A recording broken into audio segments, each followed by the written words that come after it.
জীবনে এমনও সময় আসে যে সময়টা একজন ছেলেকে মনে হয় এবার আমাকে একজন ছেলে থেকে একজন পুরুষ হতে হবে। আর এই সিদ্ধান্তটা নেওয়ার পেছনে যে কোনো কারণ হতে পারে, হয় খারাপ পরিস্থিতির কারণে, আর না হয় নিজেকে সাকসেসফুল করার কারণে। তাই এই ভিডিওটায় আপনাকে ছেলে থেকে একজন সিগমা পুরুষ হওয়ার কিছু হ্যাবিটস বলবো। এগুলোকে আপনি ফলো করে খুব সহজেই একজন সিগমা মেল হতে পারবেন।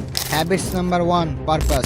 আপনি ছেলে থেকে একজন পুরুষ হতে চাইলে প্রথমত আপনাকে একটা নির্দিষ্ট উদ্দেশ্য রাখতে হবে আপনার লাইফে। উদ্দেশ্যটা যে কোনো কিছু হতে পারে। হয়তো আপনি ফাইন্যান্সিয়াল ফ্রি হয়ে নিজের স্বপ্ন পূরণ করবেন, নিজের ফ্যামিলিকে সাপোর্ট করবেন, বা আপনি সাকসেসফুল হয়ে আপনার বাবা মায়ের স্বপ্নকে পূরণ করবেন। আপনার উদ্দেশ্য যেমনই হোক না কেন, কিন্তু আপনাকে একটা নির্দিষ্ট উদ্দেশ্য রাখতে হবে আপনার লাইফে। Habits number 2, self responsibility. ছেলে থেকে পুরুষের এই জার্নিতে আপনাকে আপনার দায়িত্বকে বুঝতে হবে, আর আপনার দায়িত্বর কাজ আপনাকে নিজেই করতে হবে। এখনকার সময় ছেলেরা হয়তো মেয়েদের পেছনে পড়ে থাকছে, আর না হলে পুরো দিনটা বাড়িতে শুয়ে শুয়ে ফোন চালিয়ে বরবাদ করে ফেলছে, আর ভাবছে যে যখন বিয়ে হবে বা যখন ছেলের বাবা হব তখন দায়িত্ব পালন করব। কিন্তু এমনটা করা ঠিক না। পার্সোনাল রেসপন্সিবিলিটি মানে নিজেকে ফিজিক্যালি, মেন্টালি ও ফাইন্যান্সিয়ালি স্ট্রং করা, যাতে আপনাকে ভবিষ্যতে কারো কাছে হাত পাততে না হয়। হ্যাবিটস নাম্বার 3,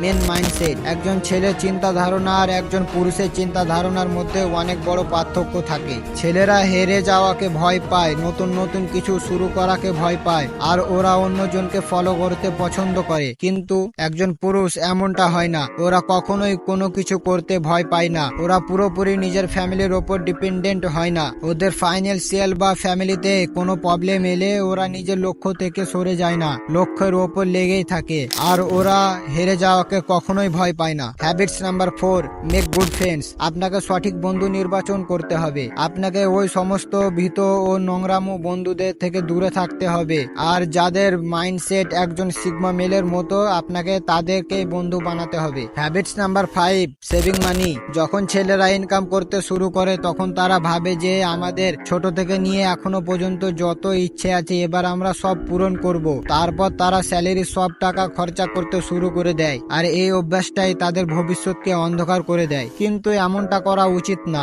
আপনাকে আপনার ইনকামের 20% টাকা জমিয়ে রাখতে হবে, আর ফাইন্যান্সিয়াল সম্পর্কে আপনাকে জ্ঞান অর্জন করতে হবে, আর এই 20% জমা টাকাটা কোনো ভালো জায়গায় ইনভেস্ট করতে হবে। তো আজকের জন্য শুধু এটুকুই। আর আপনি এমনই ভিডিও দেখতে চাইলে আমাদের এই চ্যানেলটিকে সাবস্ক্রাইব করতে পারেন। Thanks for watching.